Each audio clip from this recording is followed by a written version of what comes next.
Well, hello there. You're watching the press preview, a first look at what is on the front pages. Time then to see what's making the headlines with the Deputy Editor of Conservative Home, Henry Hill, and the former leader of Scottish Labour, now Director of the John Smith Centre at Glasgow University, Kezia Dugdale, with us from now until just before midnight. Welcome to both of you. So let's check out the front pages then, starting with The Guardian, which leads with a report on what's been described as apocalyptic conditions in Gaza, and a warning from the UN that they are blocking aid getting into the area.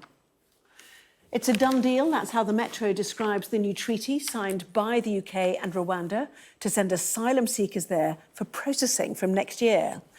But the Daily Telegraph says 10 senior Conservatives are threatening to quit if the Prime Minister presses ahead with the Rwanda plan. The Eye looks ahead to Boris Johnson giving evidence to the Covid inquiry over the next 2 days, with the headline posing one important question from families: why did the bodies have to pile high? The Daily Mirror has been investigating a Turkish firm at the centre of botched cosmetic surgery allegations, which it says is offering Christmas discounts.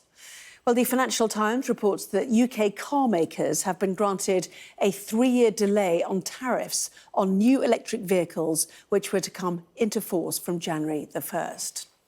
A reminder that by scanning the QR code you'll see on screen during the programme, you can check out the front pages of tomorrow's newspapers. While you listen to our guests, so let's head straight to them. Henry Hill, Kezia Dugdale, welcome to both of you. And let's kick off with The Guardian then. The warning of conditions in Gaza as Israel starts to surround, the second biggest city, the biggest city in the south, the place that had once been safe, Khan Yunis. And the headline reads, apocalyptic conditions in Gaza. And we've seen that from your own footage tonight. I mean, absolutely harrowing scenes, heroic journalism, actually, to show us just exactly what's happening and just how devastating it is. The story in The Guardian leads from comments from Martin Griffiths, the UN Emergency Relief Coordinator, who's speaking on behalf of all the international aid agencies. And they're basically declaring there's just nothing they can do now to support the 2.3 million people living in Gaza because the conditions are just so poor and so desperate. He said the only tool that they have left now is to call for a ceasefire, and he's on record saying it would be an illusion for the world to think that the people in Gaza can be helped by the humanitarian operation under these conditions. So a real insight into just how desperate things are and how long ago now a ceasefire feels. And we certainly reported at the weekend about how people are being told to go to a bit of coastal strip, dusty, but it's got zero facilities. So, UNICEF saying today that people are leaving, albeit devastated homes with a little bit of water, to places that are dust bowls with no water and no facilities at all now. No, absolutely. And if you think about the logistics in the West, if you get an event wrong, and you don't have adequate water, loos, toilets, food and so on, it can be an absolute catastrophe. Heading into winter as well. Precisely. Now you scale that up to somewhere like Gaza, which of course has a population of millions of people, and you are looking at a recipe for disaster. The challenge is, of course, that Gaza is an active war zone. The Israeli Defense Force is still conducting a military operation against Hamas. It's very hard to operate in those conditions. We did just have a ceasefire. Operations have now resumed. It's going to be very difficult to imagine that the Israeli military is going to allow another ceasefire so quickly, because the danger is that that would become indefinite. But the question remains, what do you do about all of these civilians, whom everybody agrees are not legitimate targets of war and do need support, who are having their infrastructure demolished and cannot get out? And what Martin Griffiths is saying in this interview with The Guardian is that it's enough now. It has to stop. So where does the pressure come? Or does Israel have to finish its operation to clear the Hamas tunnels and clear Hamas first? Or can the Americans, for example, now begin to put pressure on Israel to cease some of its operations? So I think that's where these remarks land, is on the doorstep of the Americans to be harder with Israel with regards to what happens next. There's such a powerful force in terms of influencing anything that Israel is likely to do, that I feel like Joe Biden will feel the pressure from these types of comments from the UN Emergency Relief Coordinator. You've got the entire international aid community saying there's nothing we can do. You really have to listen to that. OK, we'll certainly keep an eye on that. There's the front page, a very dramatic front page from The Guardian. But we move on to the Rwanda coverage, of which there is plenty, including in the Metro. It's a done deal. James Cleverly, the Home Secretary, the third, I think, Home Secretary who has flown to Kigali. As Labour points out, more Home Secretaries than asylum seekers have gone, but they said that after one. Anyway, is it a done deal, and has it answered those questions set by the UK Supreme Court, who ruled the Rwanda plan was unlawful? So we won't know until there has been another legal challenge that has worked its way through the court system. That's the problem with trying to make any determination. Because, of course, on the original ruling, the government won in the High Court. It then lost in the Court of Appeal, which was a surprise, and then it lost in the Supreme Court. So, presumably, this treaty is addressing the non-refoulement problems, which is the idea that basically Rwanda cannot guarantee the safety of people who go there. There is a danger that they will be returned to their countries of origin where they're in danger. Presumably, this treaty is going to lock all of that down. But what will happen is, if the government tries to restart the Rwanda scheme, is that there will be another legal challenge, and they will not be able to proceed with the Rwanda scheme, because there'll almost certainly be an interim injunction, until it has gone all the way through the court system again. Now, that takes us almost up to the election, even if this does end up working. Yes, and the specifics of the changes that James Cleverly is confident will change how the courts react to this are, for example, an appeals process overseen by British and Commonwealth judges, a key commitment that no one will be removed by Rwanda to any other country other than to the UK, which is a complete change and one of the big issues, wasn't it? Experts from the UK will also be seconded to Rwanda to assist with the processing of asylum decisions there. People sent to Rwanda will have free legal assistance, and so on. Your take on this, Kezia? Well, I think James Cleverly has done his very best to try and fill in all the loopholes from that particular court case. But when he was pushed and asked, so when will we see a flight leave? Can you promise us there'll be one before the next general election? He was unable to answer that, or at least didn't want to answer that, because it would have been something that he was going to be held up to in months to come. Henry's absolutely right. We are going to see further legal challenge here. I suspect that we never will see a plane leave the ground in this context. But this story will rumble on regardless, because the Conservatives can't afford for it to not. This is critical to the Stop the Boats strategy. There's merit, or there's some sense of campaigning strategy, and there being a constant iteration of new attempts to make this happen, even though they know it's never going to happen. And even if it did, it would do so very little to address the fundamental issues at the heart of the asylum system.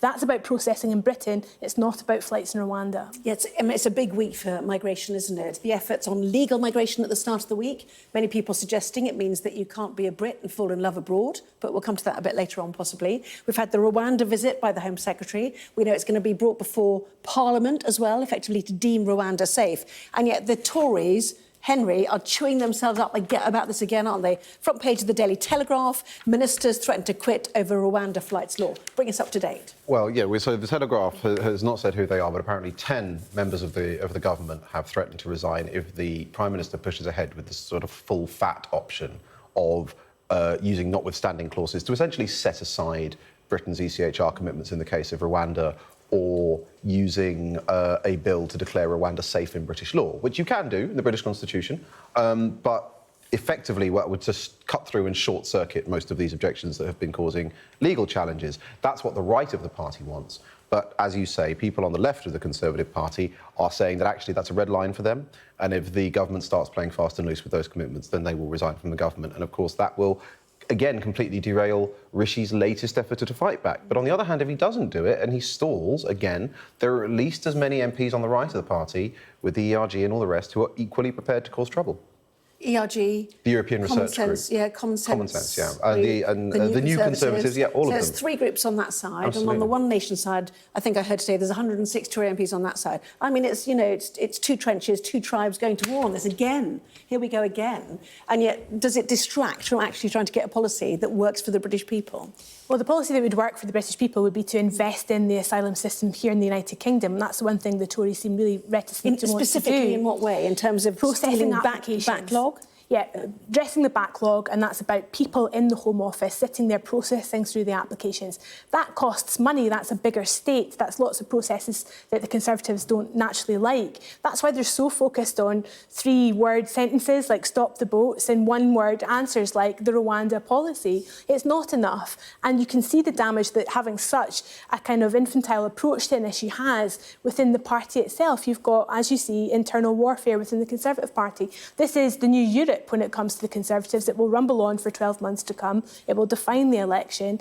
And the only way I think that the Prime Minister gets through that is if James Cleverly has done everything he can this week without having to pull out of the ECHR. If this plan that he's pulled together this week works and a plane leaves, it might just be able to get through the election without this warfare, but that feels very unlikely right now. Yes, I mean, it's the theme of the lead on the front page of The Guardian as well, isn't it? Tory right in threat to Sunak on Rwanda. Tory MPs at loggerheads as competing factions engage in last-minute lobbying efforts. I mean, is it the new Europe, do you think? And actually, you know, talking about legal migration is the only way to reduce migration, actually, to rejoin the European Union.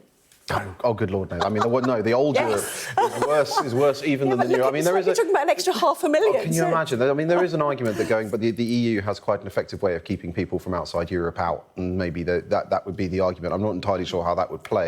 No, the thing that's going to be the next Europe for the Conservatives is immigration and the ECHR, because it is increasingly apparent that you simply cannot have the kind of border control policies that the party increasingly wants within the current framework of our ECHR commitments. And it's also clear that you can't keep on importing 500,000 people a year or reduce that number significantly without fundamental changes to the way the British economy works. And the Conservatives have not confronted any of those challenges. So it is going to tear them to pieces. The government's in a very tricky spot because there are limits to what you can do. The only way you can reliably clear the Home Office backlog is letting everyone in, because the problem is trying to get... Because people appeal. Because people appeal, but also because the problem is deporting people once you've rejected their claim. Because that takes time too. It does, especially if they've thrown away their passports, which a lot of them do, and then we can't return them, and then you just have them stuck in limbo, in detention and all the rest of it. So it is an incredibly tricky situation. It's not the kind of thing you can fix with a year to go until the general election. OK, here's the Daily Mirror on the same subject. It's Groundhog Day in Rwanda. Cleverly signs another treaty, talking about the 140 million, which he says has not gone up yet, but will rise. You know, and you talked about it in a slightly disdainful way, that you believe probably it's just electioneering, that this is never going to happen. But other European nations are looking into this, aren't they? A number of other European nations are beginning to look at offshoring as the only means of sort of sorting this out. And you wonder if they're looking at it and thinking again very quickly, given how difficult it's been as a policy to get off the ground, so to speak, in the United Kingdom. This story tells us that we've spent £140 million of taxpayers' money on a policy that's quite clearly failing because not a single person has left yet. And you've got to assume that with the announcements that James Cleverly has made this week, with those extra policies you described, Anna, around having an appeal system, whistleblowing mechanisms, ensuring that everybody stays in Rwanda regardless of what the outcome of their individual cases, is going to add to that tally of the cost. So you've got to wonder at what point the Conservatives go, well, even if we liked this at one point, surely the cost now bears serious consideration. Yeah, I mean, it's rising up the ranks of what people care about, but it's still below cost of living, inflation, the NHS, isn't it, as an issue? But will this be central to any election we see next year? Just quickly, Henry. I mean, yeah, almost certainly. The government simply talks about it for too long at this point. They can't really disown it now. So it's a visible symbol of loss of control. Legal immigration is much bigger, the economic implications are much bigger, but the fact that we have these illegal boat crossings run by gangs is a very tangible symbol of the loss of control by the government, and that's why they need to tackle it. OK, plenty more still to come. Stay there, both of you. We will continue looking at tomorrow's front pages, including this on the front of the Eye. Why did bodies have to pile high? The question for Boris Johnson. Back in a moment.